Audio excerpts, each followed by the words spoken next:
व्यक्ति अगर time management को सीख लेता है तो जीवन के अंदर सफल होता है। इसलिए भी कहा भी गया है कि टाइम इज मनी।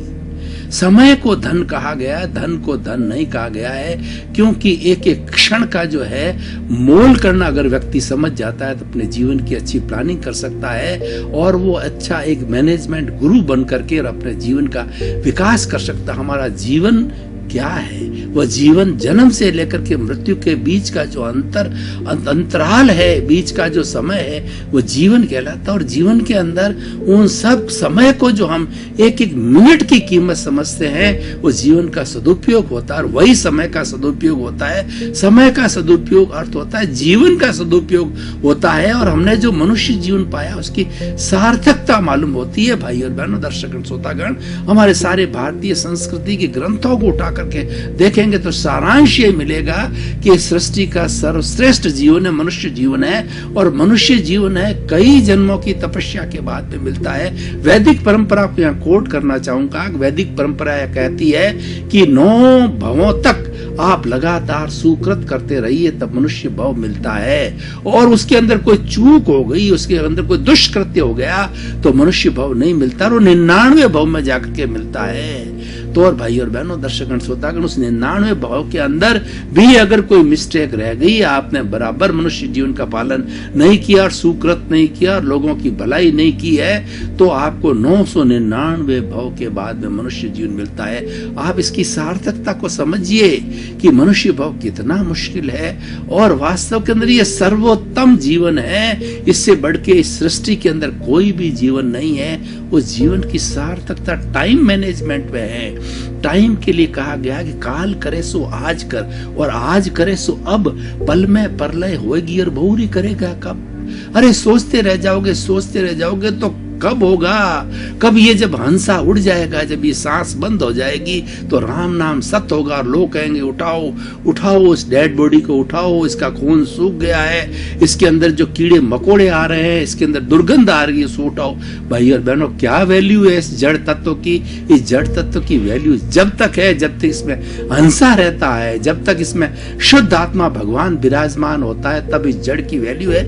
ये तो एक मंदिर है और ये मंदिर क्या उपयोग कब होता है? उसके अंदर प्रभु विराजमान होते हैं। और मंदिर अगर मंदिर है और उसके अंदर प्रभु की प्रतिमा नहीं तो मंदिर, प्राण प्रतिष्ठा की हुई प्रतिमा अगर नहीं है तो मंदिर किस काम का? तो ये प्राण प्रतिष्ठा की गई भीतर विराजमान शुद्ध आत्मा भगवान है। तो ये भगवान भी प्रसन्न कब होता है? जब आप समय का सदुपयोग करते हो, जब इसकी भक्ति करते हो, अधिक से अधिक समय जो लोगों की भलाई में लगते हो और हर वक्त चिंतन करते हो कि मेरे भीतर विराजमान शुद्ध आत्मा भगवान, आप मुझे ऐसी शक्ति दो, जागृति दो कि मेरे प्राप्त मन वचन का ऐसे जगत के किसी भी प्राणी को किंचित मात्र भी दुख न हो, कष्ट न हो से भीतर विराजमान शुद्ध आत्मा भगवान प्रसन्न होता है।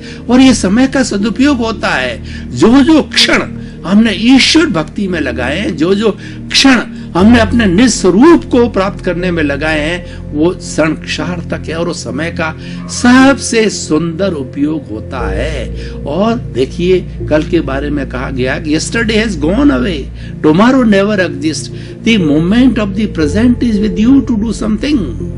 What is that moment? That moment is to time management. That is क्षण, जो समय, जो सेकंड का समय है, उसके अंदर सदुपयोग करो, उसके अंदर प्लानिंग करो और ऐसी सुंदर प्लानिंग करो कि आपका जीवन सफल हो, आपको सुख मिले और लोगों को सुख मिले। लोगों के परोपकार की प्लानिंग करो, अपने जीवन को धन्य बनाने की प्लानिंग करो, अपने जीवन को प्रसन्न बनाने की प्लानिंग करो। और वो प्रसन्नता कब आएगी?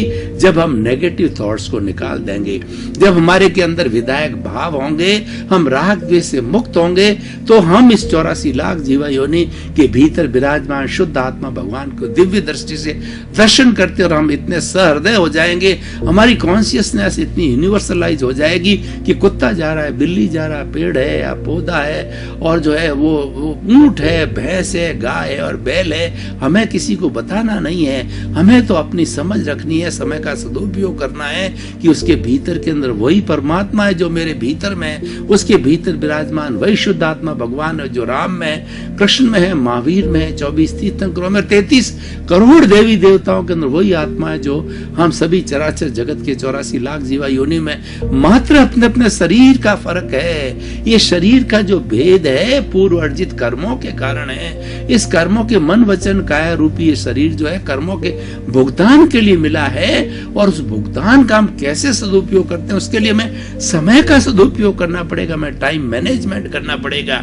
देखिए, हमारा जीवन सीमित है। अव्वल तो हमें पता नहीं कि हमारा जीवन कितना है। मान लीजिए 50 साल का है, 60 साल का है, 70 साल का है, 100 साल का भी है, तो 100 साल का व्यक्ति लगातार तो काम कर नहीं सकता। वो काम करेगा तो उम्र 70 वर्ष तक करेगा, 80 वर्ष तक करेगा, कितना काम करेगा।